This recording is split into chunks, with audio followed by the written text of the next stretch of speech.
Audio clip number 34۔ انشاءاللہ عز و جل اس میں آپ قرآن پاک کی سورہ بقرہ کی آیت نمبر 99 سے لے کر 101 تک کی تلاوت، ترجمہ اور تفسیر صراط الجنان سنیں گے۔ بسم اللہ الرحمن الرحیم۔ ترجمہ: اللہ کے نام سے شروع جو نہایت مہربان رحمت والا ہے۔ وَلَقَدْ أَنزَلْنَا إِلَيْكَ آيَاتٍ بَيِّنَاتٍ وَمَا يَكْفُرُ بِهَا إِلَّا الْفَاسِقُونَ۔ ترجمہ: اور بے شک ہم نے تمہاری طرف روشن آیتیں نازل کی اور ان کا انکار صرف نافرمان ہی کرتے ہیں۔ وَلَقَدْ أَنزَلْنَا إِلَيْكَ آيَاتٍ بَيِّنَاتٍ، اور بے شک ہم نے تمہاری طرف روشن آیتیں نازل کی۔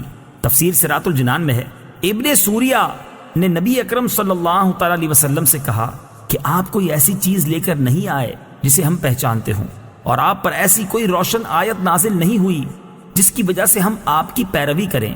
اللہ تعالیٰ نے اس کا رد کرتے ہوئے ارشاد فرمایا کہ اے حبیب صلی اللہ تعالی علیہ وآلہ وسلم، ہم نے آپ کی طرف روشن آیتیں نازل فرمائی ہیں جن میں حلال، حرام اور حدود وغیرہ کے احکام واضح اور تفصیل سے بیان کیے گئے ہیں، اور ان آیتوں کا انکار وہی کرتا ہے جو ہمارے احکامات کی اطاعت نہیں کرتا۔ یاد رہے کہ یہاں فاسقوں سے مراد کافر اور منافق ہیں۔ أَوَكُلَّمَا عَاهَدُوا عَهْدًا نَبَذَهُ فَرِيقٌ مِّنْهُمْ بَلْ أَكْثَرُهُمْ لَا يُؤْمِنُونَ۔ ترجمہ: اور جب کبھی انہوں نے کوئی عہد کیا تو ان میں سے ایک گروہ نے اس عہد کو پھینک دیا، بلکہ ان میں سے اکثر مانتے ہی نہیں۔ عاہدوا عہدن، انہوں نے عہد کیا۔ حضرت عبداللہ ابن عباس رضی اللہ تعالی عنہما فرماتے ہیں، جب حضور پر نور صلی اللہ تعالی علیہ وسلم نے یہودیوں کو اللہ تعالیٰ کے وہ عہد یاد دلائے جو حضور اقدس صلی اللہ تعالی علیہ وسلم پر ایمان لانے کے متعلق تھے، تو مالک بن سیف نے کہا، خدا کی قسم آپ کے بارے میں ہم سے کوئی عہد نہیں لیا گیا۔ اس کے جواب میں یہ آیت نازل ہوئی اور فرمایا گیا کہ یہودیوں نے جب کبھی کوئی عہد کیا تو ان میں سے ایک گروہ نے اس عہد کو ویسے ہی پیٹھ پیچھے پھینک دیا، بلکہ ان میں سے اکثر یہودیوں کو تورات پر ایمان ہی نہیں، اس لیے وہ عہد توڑنے کو گناہ نہیں سمجھتے اور نہ ہی اس بات کی کوئی پرواہ کرتے ہیں۔ بعض مفسرین نے فرمایا کہ یہودیوں نے یہ عہد کیا تھا کہ جب نبی کریم صلی اللہ تعالی علیہ وسلم کا ظہور ہوگا تو ہم ان پر ضرور ایمان لائیں گے اور عرب کے مشرکوں کے خلاف ہم ضرور ان کے ساتھ ہوں گے۔ لیکن جب حضور اقدس صلی اللہ تعالی علیہ وآلہ وسلم نے اپنی نبوت کا اعلان فرمایا تو یہودیوں نے آپ صلی اللہ تعالی علیہ وآلہ وسلم پر ایمان لانے کی بجائے انکار کر دیا۔ اس پر یہ آیت نازل ہوئی۔ وَلَمَّا جَاءَهُمْ رَسُولٌ مِّنْ عِندِ اللَّهِ مُصَدِّقٌ لِّمَا مَعَهُمْ نَبَذَ فَرِيقٌ مِّنَ الَّذِينَ أُوتُوا الْكِتَابَ كِتَابَ اللَّهِ وَرَاءَ ظُهُورِهِمْ كَأَنَّهُمْ لَا يَعْلَمُونَ۔ ترجمہ: اور جب ان کے پاس اللہ کی طرف سے ایک رسول تشریف لایا جو ان کی کتابوں کی تصدیق فرمانے والا ہے تو اہل کتاب میں سے ایک گروہ نے اللہ کی کتاب کو پیٹھ پیچھے یوں پھینک دیا گویا وہ کچھ جانتے ہی نہیں ہیں۔ جاءہم رسول، ان کے پاس رسول آیا۔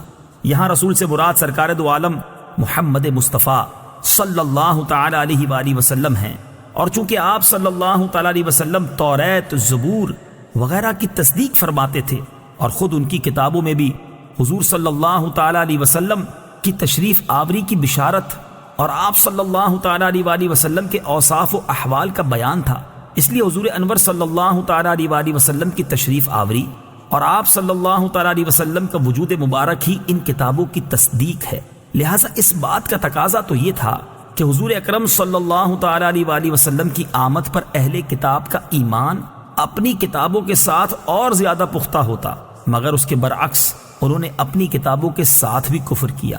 مشہور مفسر سدی کا قول ہے کہ جب رسول کریم صلی اللہ تعالی علیہ وسلم کی تشریف آوری ہوئی تو یہودیوں نے توریت اور قرآن کا تقابل کیا، اور جب دونوں کو ایک دوسرے کے مطابق پایا تو انہوں نے توریت کو بھی چھوڑ دیا۔ وراء ظہورہم، اپنی پشتوں کے پیچھے۔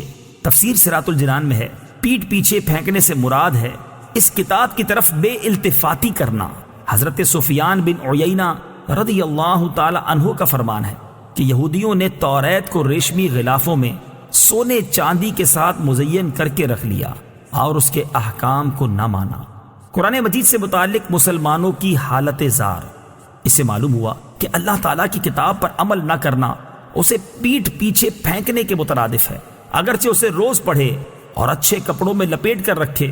جیسے یہودی توریت کی بہت تعظیم کرتے تھے مگر حضور پرنور صلی اللہ تعالیٰ علیہ وسلم پر ایمان نہ لائے تو اس پر عمل نہ کیا گیا، گویا اسے پسے پشت ڈال دیا۔ آج کے مسلمانوں کا حال بھی اس سے بہت مشابہ ہے کہ قرآن پاک کے عمدہ سے عمدہ اور نفیس نسخے گھروں اور مسجدوں میں الماریوں کی زینت تو ہیں، ریشمی غلاف بھی ان پر موجود ہیں، لیکن پڑھنے، سمجھنے اور عمل کرنے کی حالت یہ ہے کہ ان الماریوں اور ریشمی غلافوں پر گرد کی تہ جم چکی ہے، اور حقیقتاً وہ گرد ان غلافوں پر نہیں بلکہ مسلمانوں کے دلوں پر جمی ہوئی ہے۔ آج کہاں ہے وہ مسلمان جنہیں قرآن کے حلال و حرام کا علم ہو، جنہیں اسلامی اخلاق کا پتہ ہو، جن کے دل اللہ تعالیٰ کی آیات سن کر ڈر جاتے ہوں اور ان کے اعضاء اللہ تعالیٰ کے خوف سے کانپ اٹھتے ہوں، جن کے دل و دماغ پر قرآن کے انوار چھائے ہوئے ہوں۔ افسوس، وہ معزز تھے زمانے میں مسلمان ہو کر، ہم خوار ہوئے تارک قرآن ہو کر۔ اس آیت سے اشارتاً معلوم ہوا کہ قرآن شریف کی طرف پیٹھ نہیں کرنی چاہیے کہ یہ بے رخی اور بے توجہی کی علامت ہے، اور یہ بھی معلوم ہوا کہ بے عمل آدمی جاہل کی طرح ہوتا ہے، بلکہ اس سے بھی بدتر ہے۔